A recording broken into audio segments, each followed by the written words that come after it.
Hello, my name is Alessandro Bianchi. I'm 27 years old, and what I'm about to tell you will destroy everything you thought you knew about death.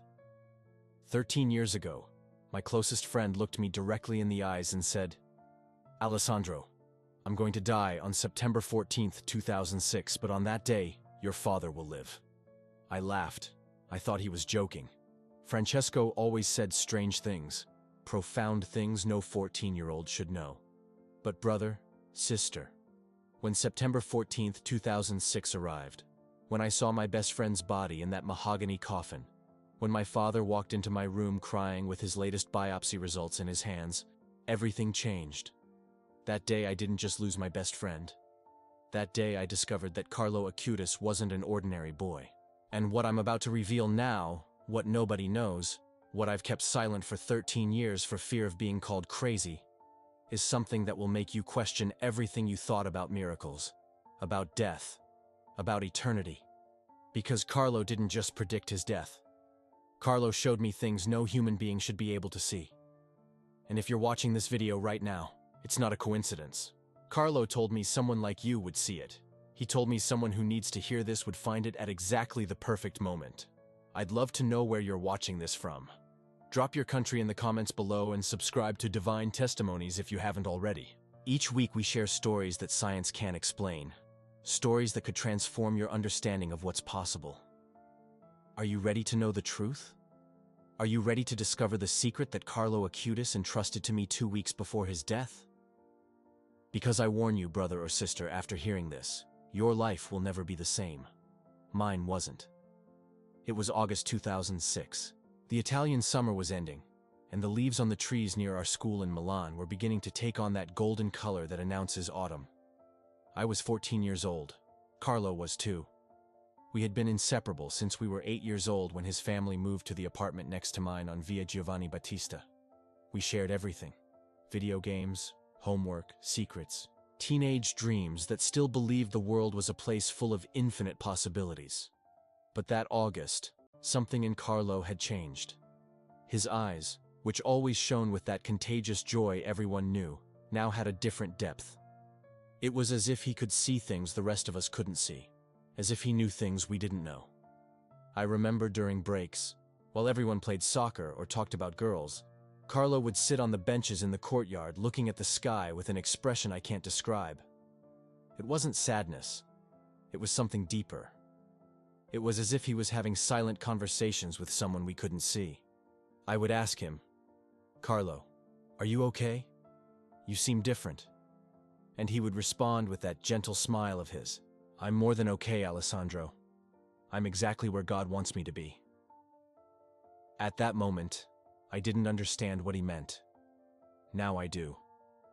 Now I understand every word, every look, every silence of those last days we spent together was his farewell. Only I was too blind to see it. On August 31st, 2006, exactly 14 days before his death, Carlo called me to his room after school. I remember every detail of that moment as if it were yesterday. His computer was on, showing his website about Eucharistic miracles. The late afternoon light was coming through the window, creating long shadows on the walls covered with posters of saints and superheroes. Yes, Carlo loved saints as much as Spider-Man. He was that unique. His desk was organized in that perfect way that only he could achieve. His computer science books on the left, his highlighted Bible in the center, and on the right, a photo of his first communion where he smiled with that innocence he never lost. The room's aroma was a mixture of his mother's perfume drifting up from the kitchen and that particular smell of old books his room always had. "Alessandro," he said, closing the door with unusual care. "I need to tell you something, and I need you not to tell anyone until the right time comes." I sat on his bed thinking he was going to confess something about a girl or a family problem. Never, ever did I imagine what I was about to hear. Carlo sat beside me with his hands intertwined over his knees and breathed deeply. I could see he was struggling to find the right words. His fingers trembled slightly, something I had never seen in him. Carlo was always so calm, so self-assured. But at that moment, I saw vulnerability in his eyes. I saw fear. Not fear of death, but fear that I wouldn't believe him. "I'm going to die in 2 weeks," he finally said with a calm that froze the blood in my veins. On September 14th. And I want you to know something. Don't be afraid. Everything is in God's plan. Everything has a purpose greater than we can understand right now. Brothers and sisters, I was paralyzed. Time seemed to stop. I could hear the ticking of the clock on the wall, the distant sound of cars on the street, my own breathing that had become heavy and difficult. First, I thought he was joking. But the expression on his face was so serious, so full of a peace that shouldn't exist when talking about your own death, that something inside me knew he was telling the truth. My hands began to shake. I felt the room spinning. Carlo, what are you saying? Are you sick? Have you been to a doctor? My voice sounded strange, as if it came from very far away. He smiled, that soft smile he had when he knew something I didn't yet understand. Yes, Alessandro, I have leukemia. I was diagnosed 3 days ago, but it's not about that. It's not about my illness. It's about what's going to happen. It's about your father. And here comes the part that breaks me every time I remember it. Carlo moved closer to me, put his right hand on my left shoulder, and with those brown eyes that seemed to see straight into my soul, beyond my flesh, beyond my bones, to the very center of my being, told me something that would change my life forever. The day I die, your father will be healed. The heart disease that's slowly killing him will disappear. God showed me this in prayer, Alessandro. He showed it to me as clearly as I'm seeing you now. My death is not the end. It's the beginning of something greater. It's part of a plan that neither you nor I can fully understand yet. Brother, sister, I didn't know my father had heart disease. He had never told me. He had hidden his diagnosis to not worry me during my final school exams. My parents had decided to wait until after my tests to tell me, but Carlo knew. Carlo knew things no one had told him. I felt the floor opening beneath my feet. How? How do you know that about my father? I managed to whisper, my voice broken, barely audible. My throat was so tight that each word hurt coming out. Tears began to blur in my eyes, but I swallowed them. I didn't want to cry in front of him. I didn't want him to see me weak, but Carlo already knew. Carlo always knew what I was feeling before I knew it myself. Jesus told me. He responded with a naturalness that should have sounded crazy, that in anyone else's mouth would have sounded like madness or fanaticism, but on his lips sounded like the purest truth in the universe. He told me during Eucharistic adoration last Thursday. I was praying in St. Ambrose Church, completely alone. It was about 5 in the afternoon. Light was coming through the stained glass windows, and I saw Alessandro. I saw Jesus as clearly as I see you. It wasn't a vague vision or a mystical emotion. It was real, tangible. He spoke to me, showed me many things. He showed me that my time here is short, but that my work is just beginning. He showed me your father. I saw him in a hospital bed. I saw him crying. I saw him praying. And then I saw him smiling, completely healed, embracing you tightly while you cried with joy. I couldn't believe what I was hearing. I wanted to scream, to shake him and tell him to stop saying crazy things, to go to the hospital immediately, to talk to his parents. But something in me, something deeper than reason, something coming from a place I didn't even know existed within me, knew he was telling the truth. Carlo, this is impossible, I stammered. You can't know when you're going to die. Doctors can't predict that with accuracy. And my father, he's fine. I saw him this morning making breakfast. He was laughing, talking on the phone with my uncle. He can't have heart disease. There must be a mistake. But even as I said those words, images began to appear in my mind. My father clutching his chest at nights. My father thinner than normal.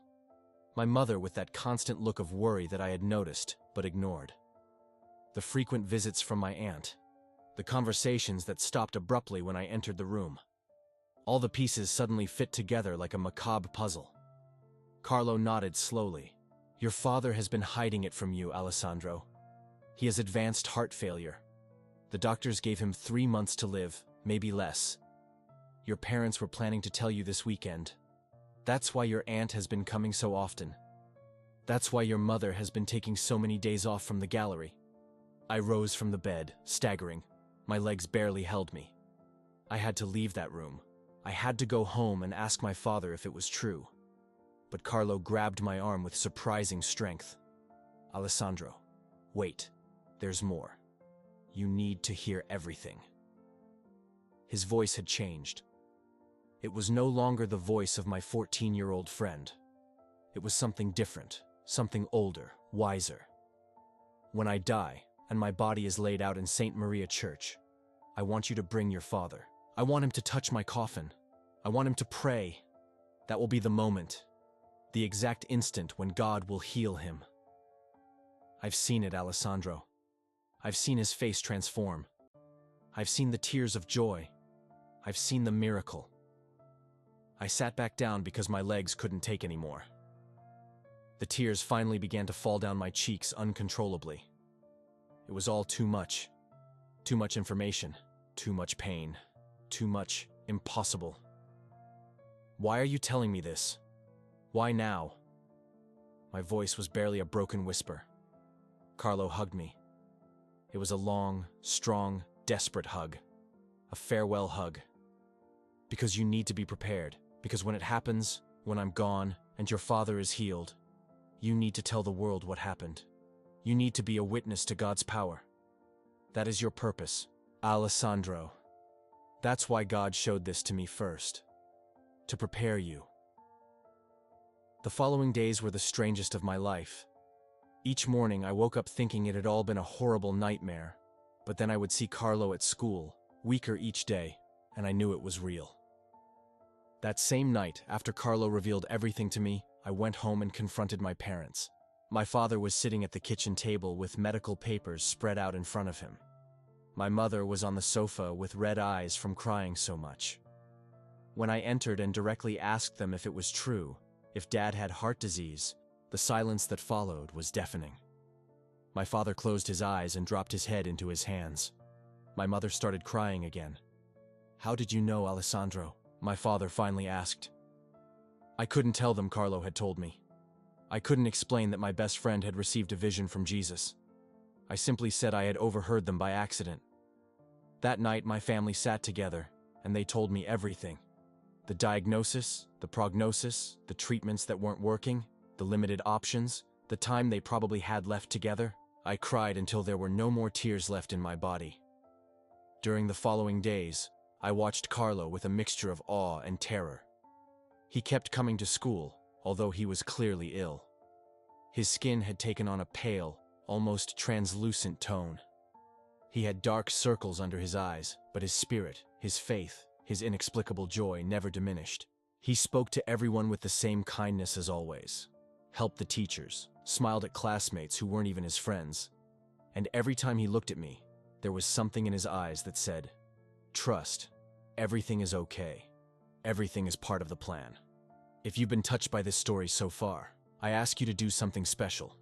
Instead of just liking this video, leave a comment with the word faith, followed by the most miraculous thing you've ever witnessed or heard about.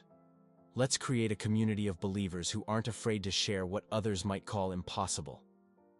And if you haven't subscribed yet, join our channel. This is just one of many testimonies we share about the extraordinary ways God works through ordinary people. Your subscription helps these stories reach those who need them most. On September 12th, 2 days before the date Carlo had predicted, he stopped coming to school. His mother called mine to say Carlo had been hospitalized. The leukemia had progressed rapidly. The doctors were surprised by the speed. I went to visit him in the hospital that afternoon. The room smelled of disinfectant and flowers. Carlo was in bed connected to several tubes and machines, but when he saw me enter, he smiled as if we were in his room playing video games. "Hello, Alessandro. I knew you would come." His voice was weak but clear. I sat by his bed and took his hand. It was cold, too cold. "Is it still going to happen as you told me?" I asked quietly, almost afraid that the answer would be yes. Carlo nodded slowly. "The day after tomorrow in the morning, around 6:15. Don't be afraid, Alessandro. Where I'm going is beautiful. Jesus has shown me. It's more beautiful than any words can describe. There is light, but not like sunlight. It's a light that comes from everywhere and nowhere. It's pure love, tangible, and I'll be fine, more than fine. But you, brother, you have to be strong. You have to take care of your father, and you have to fulfill the promise I'm going to ask you for now." He struggled to sit up a bit more in the bed. One of the tubes moved, and a nurse quickly entered to adjust it. When she left, Carlo continued, "When your father is healed, when the miracle happens, I want you to tell this story. Not immediately. Wait. Wait until you're 27 years old. Wait until you fully understand what happened. And then, Alessandro, then tell the world that miracles are real, that God listens, that death is not the end. Do you promise me?" I felt unable to speak. Tears fell freely down my face. "I promise you, Carlo. I promise you." September 14th, 2006 dawned gray in Milan. It was a Thursday. I remember I didn't go to school. I couldn't. I stayed in my room watching the clock, waiting. At 6:10 a.m., my phone rang. It was Carlo's mother. She didn't need to say anything. I just heard her crying and knew Carlo had departed exactly as he had predicted. I sat on my bed, paralyzed. I couldn't cry, I couldn't move, I couldn't think. My entire body was numb. Then, at 7:00 a.m., exactly 45 minutes after Carlo's death, I heard footsteps running down the hallway of my house. My father burst into my room with a paper in his hands. His face was completely transformed.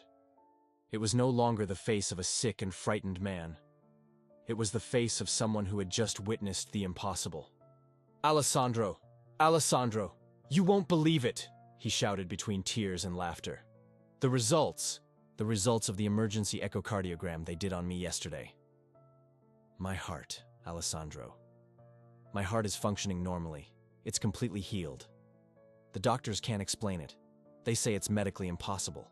They say it's a miracle. He fell to his knees beside my bed, hugging me and crying. And I, brother, sister, I finally broke. I cried for Carlo. I cried for my father. I cried for the miracle I had just witnessed. At that moment, while I hugged my father, who had been miraculously healed exactly at the instant Carlo had predicted, I knew with absolute certainty that my life had changed forever. I was no longer the same Alessandro Bianchi who played video games and worried about school exams. I was someone who had been a direct witness to God's power, someone who had seen the veil between heaven and earth become thin and transparent, someone who had been chosen to keep a sacred secret until the perfect moment came to reveal it. Carlo Acutis didn't just predict his death and my father's healing. Carlo gave me a purpose, gave me a mission, and for these 13 years, I've carried this testimony in my heart like a sacred fire, waiting for the moment he indicated to me. That moment is now. And what you're going to hear in the second part of this testimony will show you that this miracle was just the beginning. Because after Carlo's funeral, even more inexplicable things began to happen. Things that prove my friend was not just a prophet. He was a bridge between two worlds, and that bridge is still open. Brothers and sisters, if you're watching this second part, it's because you need to hear what happened afterward, because the miracle of my father's healing was only the beginning. What happened in the days, weeks, and years following Carlo Acutis' death showed me that my friend had not only predicted his death, he had left a supernatural legacy that continues to manifest itself to this day. Carlo's funeral was on September 17, 2006, 3 days after his death. Santa Maria Church in Milan was completely full. There were more than 500 people. Schoolmates, teachers, neighborhood families, people Carlo had helped with his work on Eucharistic miracles. But what no one expected was the atmosphere. It wasn't a normal funeral. There wasn't that heaviness, that darkness that normally surrounds death.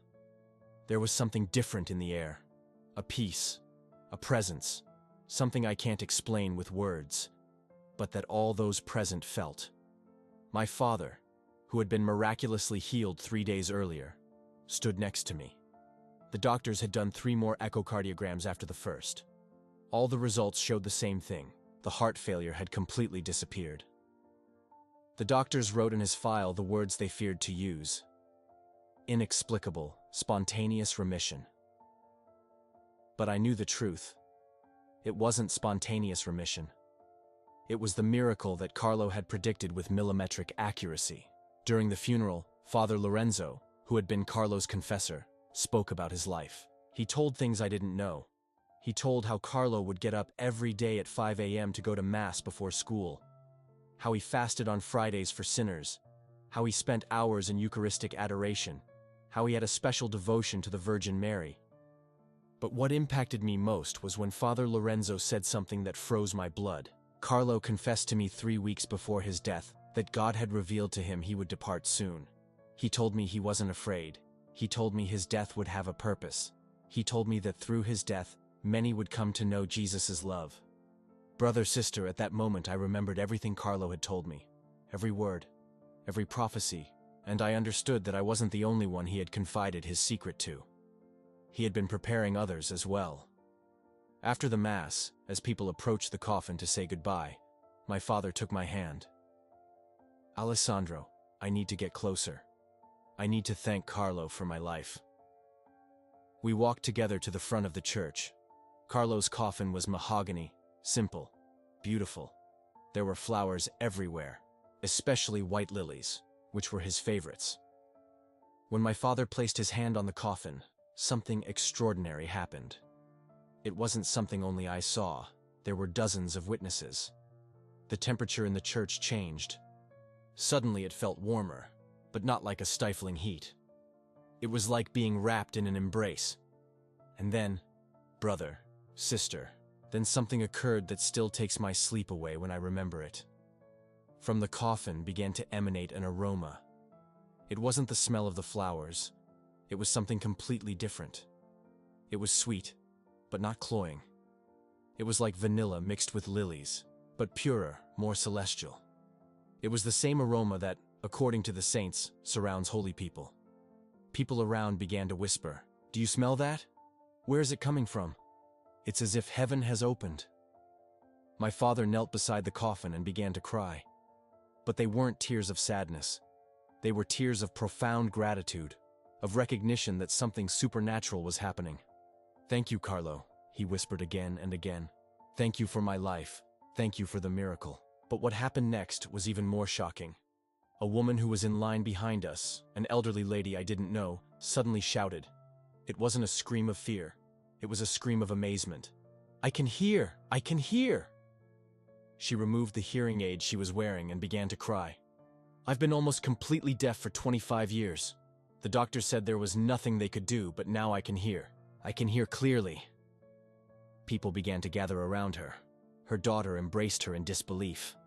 Father Lorenzo quickly approached. "Mrs. Sophia, what are you saying?" "Father, when I touched the coffin and smelled that aroma, I felt something in my ears, like someone had removed a barrier. And now, Father, now I can hear. I can hear the whispers. I can hear the crying. I can hear my daughter's voice without the aid for the first time in decades." Brother, sister, that day it wasn't just my father. There were 3 documented healings at Carlo's funeral. Mrs. Sophia with her deafness, a young man named Matteo who had severe fibromyalgia and suddenly could move without pain, and a small girl, Lucia, who had a skin condition since birth, and the marks completely disappeared while her mother held her close to the coffin. The days following the funeral were chaotic. The news of the healing spread throughout Milan. Local media began to investigate. My father's doctors gave interviews, admitting they couldn't medically explain what had happened. Mrs. Sophia went to an audiologist who confirmed her hearing had been restored. Matteo had medical tests that showed his fibromyalgia had disappeared. Lucia's parents had medical photos that demonstrated the transformation of her skin. But what no one knew yet was that Carlo had predicted all this to me. That he knew his death would trigger these miracles. I kept the secret as he had asked, waiting for the right moment. 1 week after the funeral, I received a package at my house. It was from Carlo's mother, Antonia. Inside was a letter and an object wrapped in white tissue paper. The letter said, "Dear Alessandro, I know Carlo told you special things before dying. He told me you were his best friend and that you had an important mission. I found this in his room. It was in an envelope with your name. I think he wanted you to have it." With trembling hands, I unwrapped the paper. It was a rosary, the rosary Carlo always carried in his pocket. The beads were worn from so much use, but attached was another letter.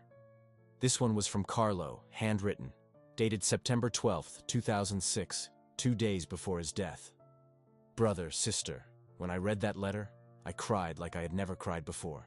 I will read parts of it to you now because Carlo told me that when the time came, I should share his words.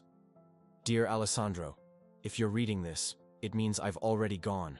It means God's plan has been fulfilled exactly as he showed me. I hope your father is well. I know he is well.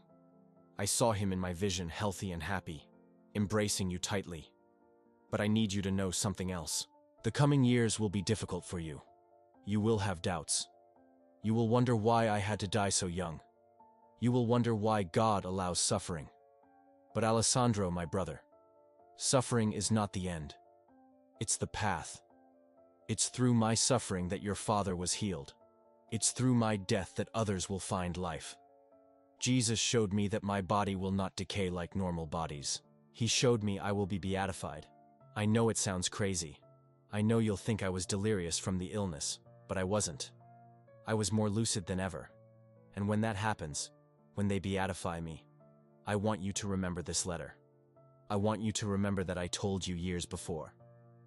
I had to stop reading because the tears blurred the words. Beatification. Carlo had predicted his own beatification. At that moment in 2006, it seemed impossible. But, brothers and sisters, you who are watching this know what happened afterward. The years passed. I grew up, went to university, studied international relations because after seeing my father's healing, I wanted to understand how individual transformations can affect global change. I wanted to be in a place where faith and world affairs intersect. During all that time, I kept Carlo's secret, kept his letter, carried his rosary with me always, and watched as Carlo's story began to spread beyond Milan, how his testimony of life, his love for the Eucharist, his work on Eucharistic miracles began to inspire young people throughout Italy, then in Europe, then around the entire world. In 2013, 7 years after his death, the Archdiocese of Milan officially opened Carlo's cause for beatification. When I received the news, I took out Carlo's letter and read it again. He had known. He had predicted it, exactly as he had predicted his death, exactly as he had predicted my father's healing. In 2018, 12 years after his death, they exhumed Carlo's body for the beatification process. I wasn't present, but Father Lorenzo called me that night. His voice was trembling. Alessandro, you need to know something. Carlo's body it's intact, incorrupt. The doctors can't explain it. It's been 12 years, and his body is almost perfectly preserved. It's another miracle, Alessandro. Another miracle. I fell to my knees in my apartment. Carlo had known it. He had known everything. On October 10, 2020, exactly 14 years after his death, Carlo Acutis was beatified by the Catholic Church. I was 28 years old. I had waited the 27 years that Carlo asked me to wait. I was there in Assisi, Italy, where the ceremony took place. Thousands of people from around the world, especially young people who had been inspired by the life of a teenager who loved Jesus without shame, who used technology to evangelize, who lived with joy despite knowing he would die young. During the ceremony, they showed Carlo's body. Brother, sister, it was one of the most impactful moments of my life. There was my best friend, the boy with whom I played video games, with whom I did homework, with whom I laughed and cried. His face was at peace. His hands still held a rosary, and despite 14 years, he looked as if he were sleeping. The cardinal who presided over the ceremony spoke about Carlo's extraordinary life. He spoke about his heroic virtues. He spoke about the miracles attributed to his intercession. Because my father wasn't the only one. In those 14 years, hundreds of people had reported healings after praying to Carlo. Children with brain tumors, adults with terminal illnesses, people with addictions who were freed, restored marriages, miraculous conversions. The world was discovering what I had known since I was 14 years old.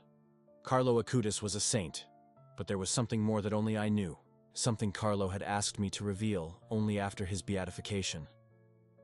In his letter was a final paragraph that I had never shown to anyone. Alessandro, After my beatification, I want you to tell the complete story. I want you to tell the world exactly what I revealed to you. Because people need to know that God still speaks, that God still performs miracles, that death is not the end, but the beginning of true life. And I also want you to know this: I'm going to be with you. You won't see me, but I'll be there. In difficult moments, when you doubt, when you're afraid, I'm going to send signs. Look for white lilies. Look for the number 14. Look for the vanilla aroma. Those will be my signs to you. Brothers and sisters, during these 13 years, I've seen those signs countless times. The day I presented my final dissertation at university, the most difficult exam of my career, I found a white lily on my desk. No one knew how it got there. The office had been locked. The day I met my wife, Laura, was September 14th, the anniversary of Carlo's death. And when I proposed marriage to her, I did it in a church that, without my knowing, had 14 white lilies on the altar.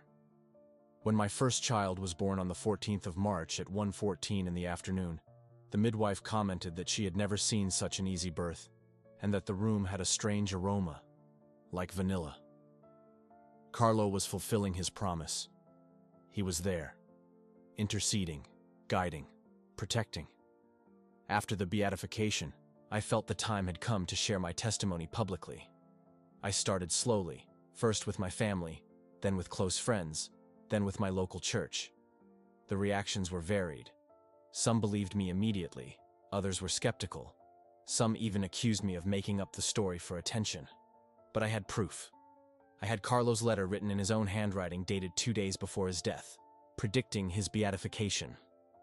I had my father's medical records, showing the inexplicable disappearance of his heart failure. I had the testimonies of Mrs. Sophia, of Matteo, of Lucia. I had years of documented signs and miracles. But more than anything, brother, sister, I had the certainty in my heart.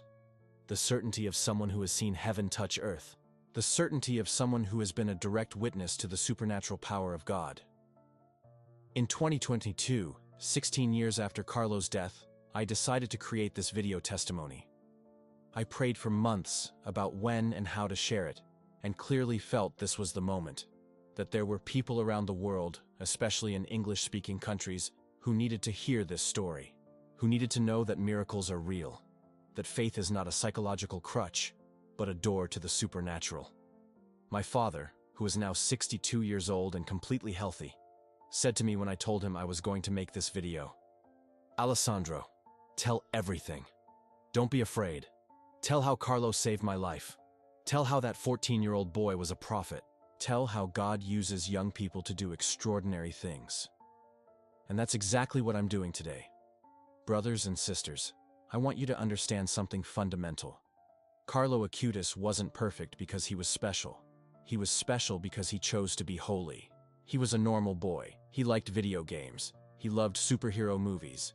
He had a PlayStation in his room. But he made a decision. He decided that Jesus would be the center of his life. He decided that every day, no matter how he felt, he would go to Mass. He decided he would fast for sinners. He decided he would use his technology talents to evangelize. And that decision, that total surrender, opened the doors of heaven in his life. God entrusted him with secrets. God showed him the future. God used him as an instrument of healing and transformation. And the same can happen with you. You don't need to be a genius. You don't need to have special gifts. You only need surrender. You only need to say yes. Yes to God, yes to His will, yes to His plan, even when you don't completely understand it. Carlo taught me that. He taught me that holiness is not for a chosen few. It's for all who are willing to pay the price. I want to share with you something else Carlo told me in our last encounter in the hospital, something I hadn't revealed until now. He said, "Alessandro, in the future there will be much confusion in the world. People will doubt God. They will doubt the church. They will doubt miracles. That's why my story needs to be told, to remind them that God has not abandoned humanity, that He continues to act, that He continues to love, that He continues to do the impossible." Brothers and sisters, we are living exactly in that time Carlo predicted, a time of confusion, division, skepticism. but also a time of opportunity, a time when testimonies like this can ignite fires of faith in hearts that are cold. A time when the story of a 14-year-old boy can inspire millions to seek God with all their heart. My life changed forever the day Carlo revealed his secret to me. But it didn't change just because of the miracle of my father's healing. It changed because I understood that we live in a universe where the supernatural is real, where God intervenes, where prayers have power, where faith moves mountains. I studied international relations and became a diplomat, but not to trust only in human solutions, but to be a bridge between faith and world affairs, to be able to say with authority, I've seen things that politics and economics can't explain. I've seen God's power healing what experts declared impossible. Today, I work at the United Nations in Geneva, the same city where my father was declared miraculously healed.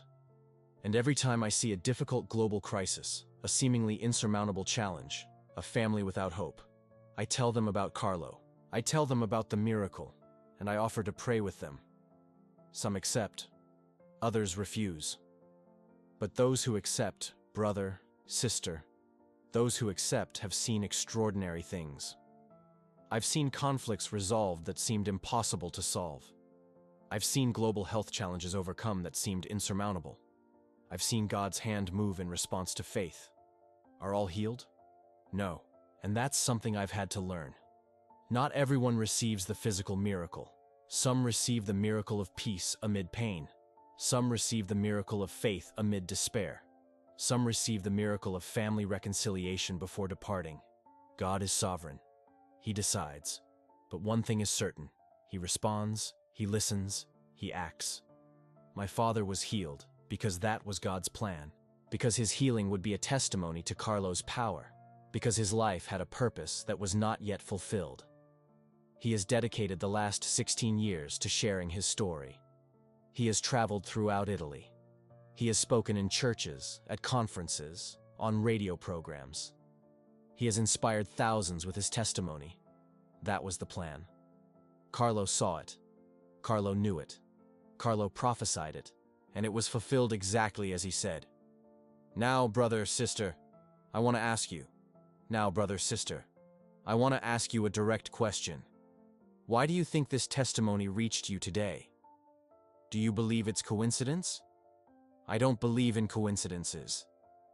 I believe in divine appointments.